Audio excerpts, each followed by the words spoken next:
everybody, and welcome to the Energy Show on the Pod TV network. I'm Nick Pellavito. I'll be your moderator today. And with that, we're going to bring in from the Wall Street Hackers, the host of the Wall Street Hackers, Peter Bennett, who'll be coming on the Energy Show, and the president of the Pod TV network, Kim Calhoun. So we're all three here, but basically to discuss one of the most important topics that exist not just here, but around the world. And we do broadcast right now to over 121 countries, which is energy.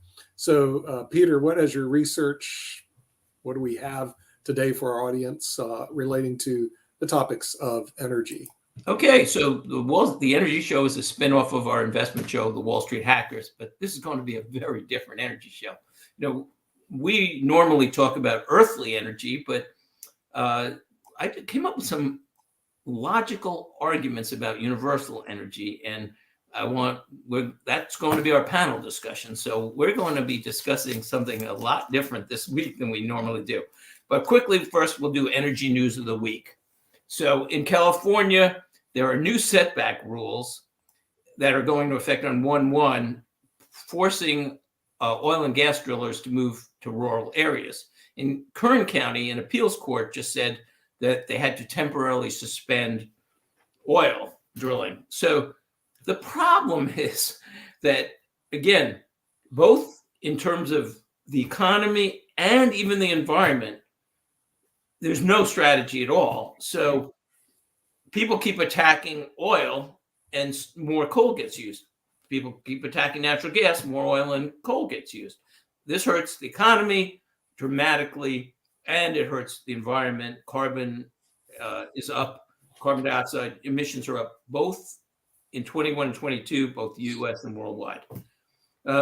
Interestingly, in China, lithium carbonate, which I discovered is CNY, that's an index for lithium carbonate, has exploded in the last 2 years. It's up now 15 times, or it was up 15 times, I'm sorry, from where it was. So it went from CNY 40,000 to CNY 600,000.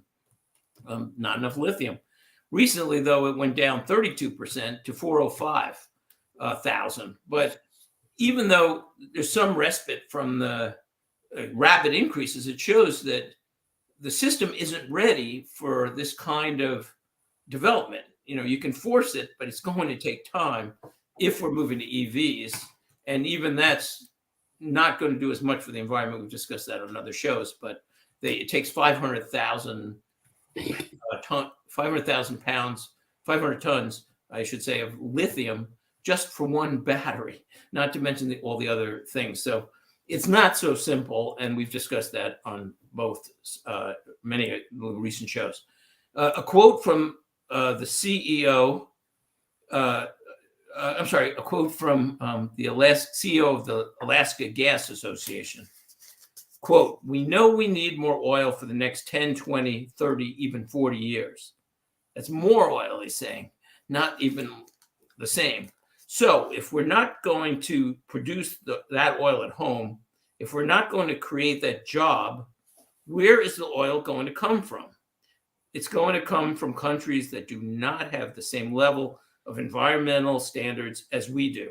Another reason why carbon is up, and we've been highlighting that strategy. Shift the manufacturing to a country with less environmental standards, and the same oil or gas is being produced. It's just creating a lot more pollution. So that was a quick energy news, because now we're going to get into our panel discussion of the week. It's very different again, and it's about universal energy. So here's the question, and then I'm going to give some background, and then we're going to get into it.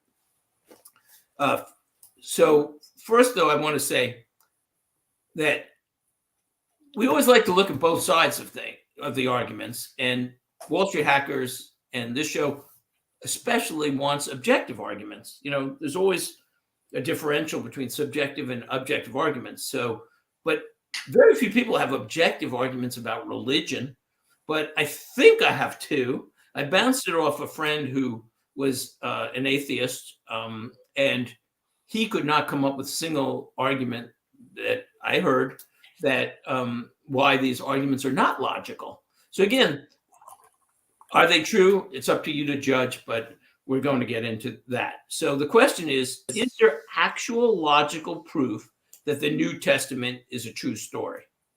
Background. Number one, there is an argument out there that many people have heard, and it really isn't objective as you'd like.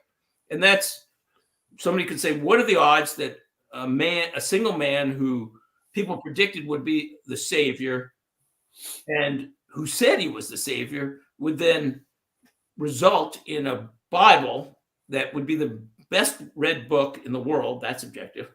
And also arguably the wisest book in the world.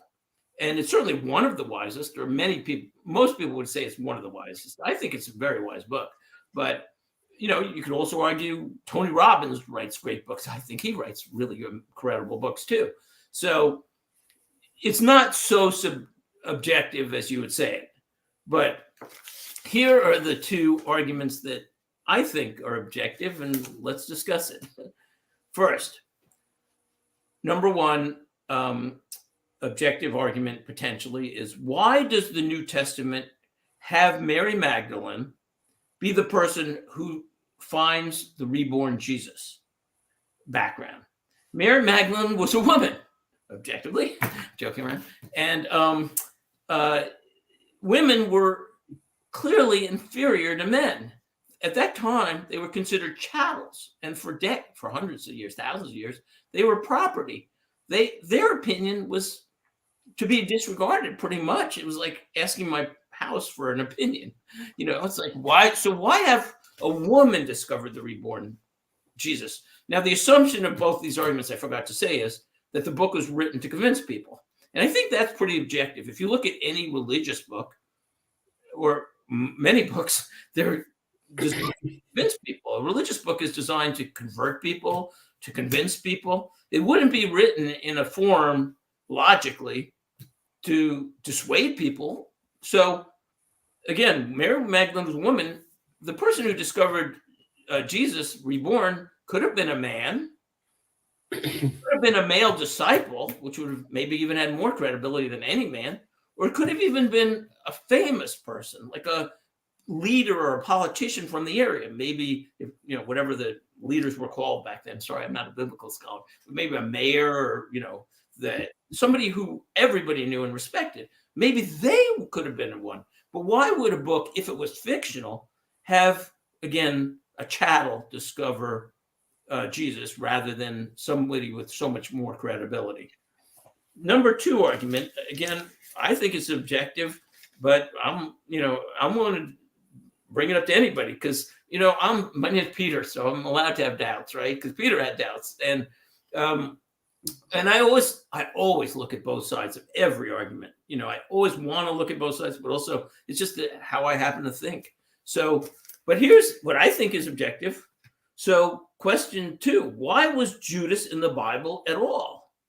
Why would a writer who's trying to convince anybody include a character who, one, knew Jesus very well, and many would argue he was a friend of Jesus or considered a friend. So why would the Bible have this friend of Jesus be in the Bible? Why would it have him be an actual disciple who spent so much time with Jesus, and yet have him be such a strong doubter? If I was writing a book and I was trying to convince somebody that this was a real story, I wouldn't have somebody who spent so much time with the character be saying, oh, I doubt it, and even betray him in the end. Rather, I would have everybody be in agreement. Oh, he is a disciple. He is the savior. So it isn't more convincing. I mean, maybe, and by the way, maybe if Judas knew Jesus a little bit, that would have been more convincing. But this was a good friend of Jesus who spent so much time with the disciples of Jesus. So why would a writer who was trying to convince have a character like that in the Bible? Tim and Nick, I'll throw it up to you because I don't know. Well, you're asking some very good questions, but realize that when you're looking at the New Testament, you're looking at basically the four Gospels of Mark, Luke, and John.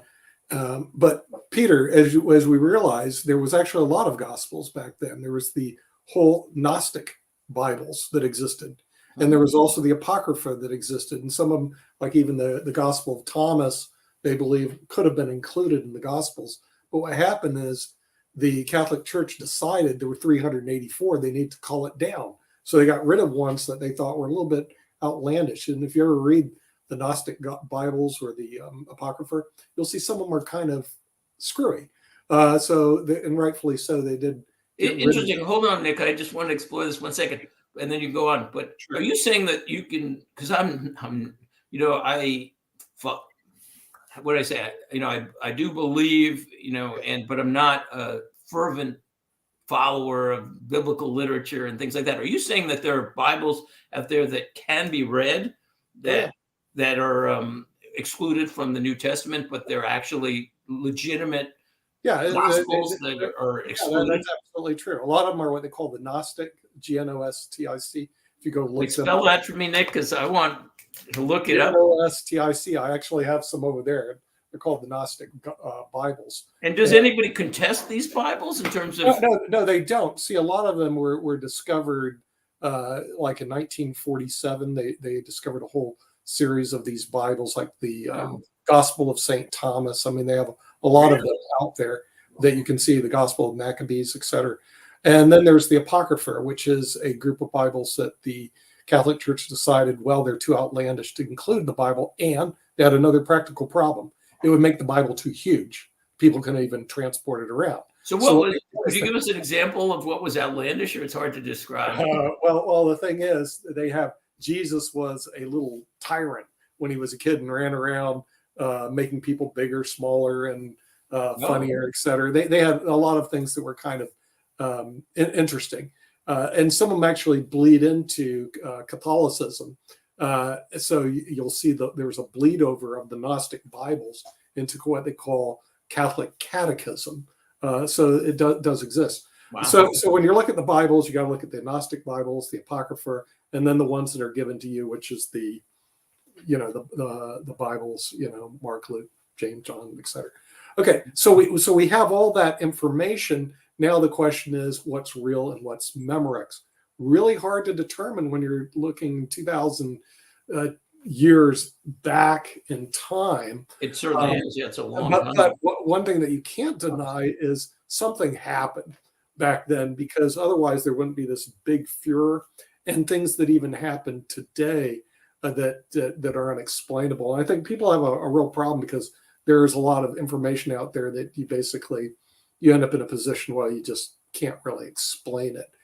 It's unexplained. And we have unexplained information that goes on today. So maybe sooner or later we'll know the answer, and maybe we won't. So let me just drill down one point, because there was a lot of good points that I didn't know anything about those side Bibles, it really interesting. But what about the pure logic of what I'm saying? I mean, who writes I don't think anybody almost writes a book to convince people, a religious book, and then throws things in that are, if they weren't true, they don't belong there. I don't want to mix logic with religion at any point in time.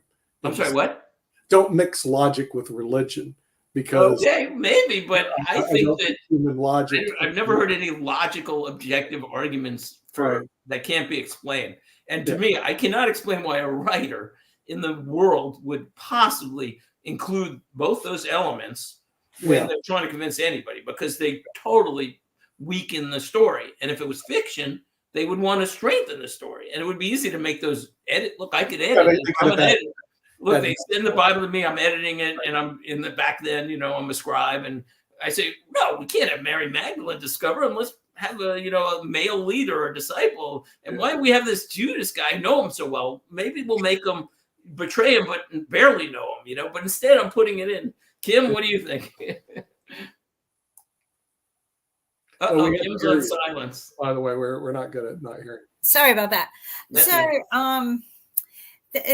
There's just so many different elements to the story, but I think that Mary Magdalene was chosen because she was a woman. because sometimes women's voices were more creditable than some of the men's. But I just think that it was intentional, and that it was necessary. It was also necessary to prove that women are capable of doing these things. But she loved Jesus, very much. Not to say nobody else did, but I think it was just the power of allowing the woman to have a voice. But there's that's a good point, Kim. I want to dig into that. So because again, I want to look at both sides of everything. So that's a good point. That on one side, Mary knew him so well and knew him better than anybody, so maybe that makes it more credible. But on the other side, the other disciples did too. So arguably, you say, okay, you don't want a mayor of the town to, or some leader to discover him because maybe he doesn't really know him and somebody's an imposter. Right. But it could have been another male disciple who also knew him very well. So that's an interesting objective point, on both sides. But I don't think women. You're saying women were credible back then? I don't. I think we may have been somewhat considered slaves or property, but I think that we helped give birth. The men didn't really get involved with giving birth. We were midwives to each other. We were also the ones who bathed the people and cleansed them, usually to be buried. So I think that that's an interesting point, because I was thinking of, and again, because I look at both sides and you're raising a side on the other side. So you're saying maybe a woman who knew him especially was credible, and that's why they included him, because, of the sort of features of a woman, and people would believe a woman, even though they were slaves. Maybe women were more to be trusted because they probably are more honest. I think it was the fact that, again, if you look at it, we gave birth to the people. We knew their all their features, their identity. I got it. Yeah. You've convinced me that my argument isn't as objective as I thought, and I thought I had two objective arguments. So, okay, let's dismiss that as more subjective. Well, what? Now you have more. Well, now I have a subjective argument that I think that isn't as strong as I thought, and I'm willing to look at both sides. Now, what about the other argument, though? Because that, I think, is the strongest. What about having a character, Judas, who knew him so well? Many argue he was friends, or he was certainly close to consider a very close business associate, somebody who spent so much time with him and yet was such a strong doubter. Now can you come up with a reason why that would be included in a story that objectively, where you're trying to convince people that it's a true story? Why would you have a character in there that seems to disprove the story? What do you think of that? Because even in media, any kind of contention that you have draws attention. And when you have that, then you have doubt, you have people's minds thinking. And then when you have their minds thinking, it's easy to help them draw a conclusion. It's sales. Okay. So you make people think, you make people doubt things, and then you draw them in. So I think that that's why Judas was chosen. One, because everyone knew who he was. And two, because you have to have that question in order to get people's minds engaged, that little contention going on. I see where you're going. Again, you won the first one in terms of, now I view it as more subjective, because I understand the women element of it, even if they were considered chattels or slaves, that they might be more believable. But this one, I'm not going with so far, at least. Let's see. But, I'm open to both sides always. And also, I'm always curious myself, in terms of delving into the truth of things on all issues. So, but here's the thing. So couldn't a writer have had somebody else create doubt? Like, what if, anybody could have created doubt? Why a good friend of Jesus? Why not,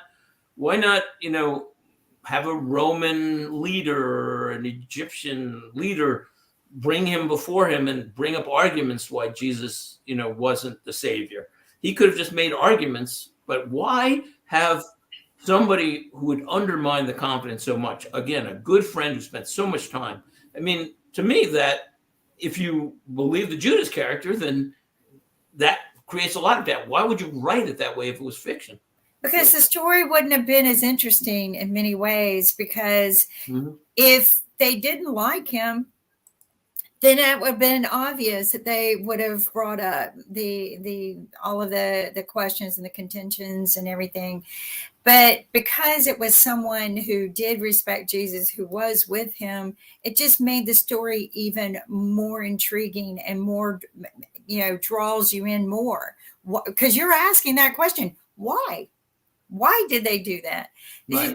If you had it the other way, or all these, other people who didn't, you wouldn't be asking this question. So it's a means of a writer to get you drawn in and to ask these questions, so that you turn the page, so that you look more, so that you dig more. That's why. Well, it was a betrayal, and it makes the story more interesting. You're It right was about that. betrayal. It But was. again, it also, let's say you didn't know this was going to be in thousands of years the number one book, and you're just trying to get it out there. Why? Again, I don't buy that. You could have intrigue. Look, it could have been a Roman leader that brought up some logical arguments. There is no savior, whatever. And then he could have still executed Jesus. But I think it's too strong an argument for those times. Again, now we look back and say, oh, it made the book more interesting. But back then, when you're writing a book that may not go anywhere, it may not be a bestseller. It may be, never get off the shelves. Why are you writing a book about what you're saying is the truth, and then throwing in back then what would have been a very questionable, something that would really make you question it? Because you would say, look, there's all these disciples that believe, but this guy didn't believe, and he knew him too. So the whole thing is, I can dismiss the whole thing. Well, Peter, from the beginning of time, there were great storytellers who knew how to draw people in and learned how to mix truth with fiction to get you to learn. And so I have a feeling that the people who wrote the Bible, that was one of their skill sets, was very, very good storytellers. But I believe, again, that, it would have been obvious and a boring story if you got, one of his enemies to do the, betray him, because they were, enemies betray you. But to have your best friend betray you is a story in itself. It's also a parable and a lesson, because that can happen to us. And how do you deal with it? How did Jesus deal with it? So, and it's a great lesson and a great parable and story in the whole element of life, because your friend can betray you. And that's what made it a beautiful story. True. Yeah. Well, that is true. I love those stories for that, because they were examples of bad things can happen to us, even Jesus. Well, those are good counter arguments. I don't necessarily buy it, but it makes me a little more shaky, because I was 100% that this objectively doesn't make sense. But the fact that you could argue the other side makes, first of all, Mary Magdalene, I got it. You argued brilliantly, and I don't think it's objective anymore. I don't even think it's a good point compared to the first point, which is totally subjective, about the wisest book, or one of the wisest books in many people's opinion, certainly the bestseller, being about a person who everybody said would be the savior. But that could happen. I mean, it did happen, but but that was subjective. Now I've moved the Mary Magdalene side into the subjective, but I still don't get that.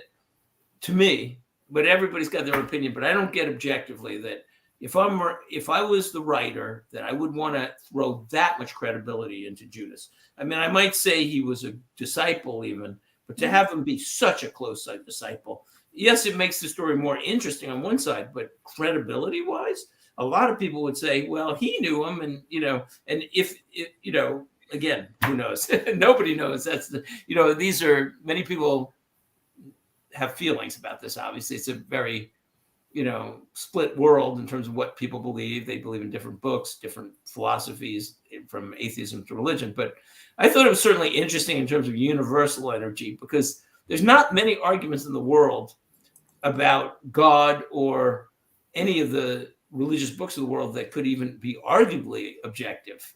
I mean, you can't see many. I don't see any other arguments in the Bible or the other books that I've read where you say, well, this is some objective evidence, but the strength of it is obviously, like many things, up for grabs. Well, and I like to look at the fact that when you bring up universal energy, that faith and religion is probably one of the biggest energy factors in our society. Sure. And it's also, we need to take it to your investment show. It's one of the largest investors in the world. Yeah. So, I mean, there's so much in faith and religion that we overlook because we try to separate it from business and things like that, when it's actually the largest scalable business in the world is faith and religion. So, Right. I mean, I'm glad that you brought this up today because it is an energy factor. One of the things I do want to remind people, CERAWeek starts next Monday, week. folks. Rex Lee is going to be there from Pod TV representing us. And we're going to try to bring in some interviews for Peter's show, for the energy show, so that we can talk more on the energy level and get right back to earthly energy, right? Oh, and Peter, I got something for you.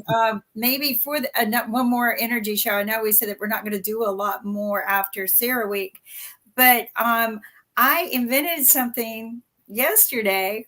Well, actually, I started working on it about 2 years ago, right after my husband died. And I actually got a solar panel generating power to a device with no battery source. So is that new? It works. And it's worked and it's ran. It's not that I forgot about it. I just kept moving it around out in the elements outside. So it's never rusted or anything. And it's been running outside for 2 years. Is that new, Kim? I don't know enough about engineering either. I'm not an engineer, but is that new? I mean, don't people It's not new. It's just something that people don't think about because everybody thinks when you have solar, you have to have a battery. And you don't. You can run things because of the erratic nature of solar, you could have, you need to store it at night. You need to store it, during the weather. There are so many other ways to do it and engineer it. But what was exciting to me is it ran out in the elements, cold, wet, hot, whatever, for 2 years and never broke. So my prototype works. And so now I'm going to go to work and try to make it a business. Wow. But yeah. Well, maybe you can patent it and sell it to It's not going to be something patentable because all of the elements kind of work. Maybe the use, but I'm not going to do that. I'm not going to waste my time doing that or money. Okay. But what I am going to do is get it to market because I think it's something that can help. And the first part's going to be fun and goofy because that's what sells. And then the rest of it could go towards something maybe NASA. Okay, well, Kim, your engineering skills are pretty amazing to me. Nick, any comments on is there some objectivity, just to finish this up, that you see in that second argument? Or do you think it's just good storytelling and that's why it's there? Well, you remember you have 2 first witness accounts and 2 not, between Matthew, Mark, Luke, and John. But purportedly, John and Matthew were there when all this happened, and Luke and Mark weren't. But the thing is, when you have this many people agreeing that all this happened, then there's a good chance it happened the way it happened. I see. So you're looking at the fact that different people wrote it, and right. Different people wrote, and they write basically the same thing, and it hasn't changed very much no matter who the writer is. So a good chance a lot of that did happen. Now, how far you want to believe beyond that is a whole different story. There was somebody the other day, of course, my belief before I even looked at a group of atheists saying, what was better, having religion or not? And then the votes came in not. And I don't think they objectively put the argument. You mean in history? No, they were just a group of people on YouTube arguing. You mean, but are they talking about the present or the religion? All religion is bad. If we don't good. But what they didn't look at is the objective strength that a lot of people get because they have a religion. Okay, no doubt. And the morals that, that's what I'm saying. If they looked at a lot of society's morals, their personal strength and their morals. Well, it's like this. Based on religion. I mean, we live in a Judeo-Christian society. As one person says, it's not so important as to what you're talking about. It's more important who you're talking to, who your audience is. Mm-hmm. So if you're talking to a group of atheists and you're telling them religion is bad, they're going to be clapping their hands. Okay. Right. But if you talk to a bunch of people that are religious, they're going to be scowling at you. So it really depends on who's listening makes a bigger difference than what our argument you're making. But I found it interesting because I believe the arguments weren't objective, as you would say, being placed before the people that were voting. And I don't think the people that were voting were objective. Well, good. You made a good point, but I want to ask a question. Do you think that maybe all the people wrote the same thing, just like what happens in media? It's just what you heard and you just regurgitate it? Who knows? Like I said, you're talking about 2,000 years ago. Right. 2,000 years ago, it's really difficult to project as to, hey, what really happened. But what we do know, something happened. Okay. Otherwise you wouldn't have had this big explosion that took place over the last 2,000 years. So yeah. And I would finish up with, look, whether you believe in God or not, or you're religious or not, religion has had a huge positive, and historically it has had a lot of negative implications for history. But if you look at where we are today, a lot of the morals that our society is based on, at least Western society, is Christian, Judeo-Christian morals. And if you take them away, what are you left with in terms of, anything goes, right? Yeah. I mean, we're, if just picking randomly, if stealing is subjective, then you have no base for anything. It's kind of like that argument, building on sand or building on, rock. And if you have so I think society would have some real problems if there were no Judaic Christian ethics, whether or not you believe or not, and everybody believes in different things, or many people do. And we're at the top of the hour. We are. So join us next week, and we'll hopefully have a interesting interview back to earthly energy from Sarah. See you soon. Bye-bye. Bye.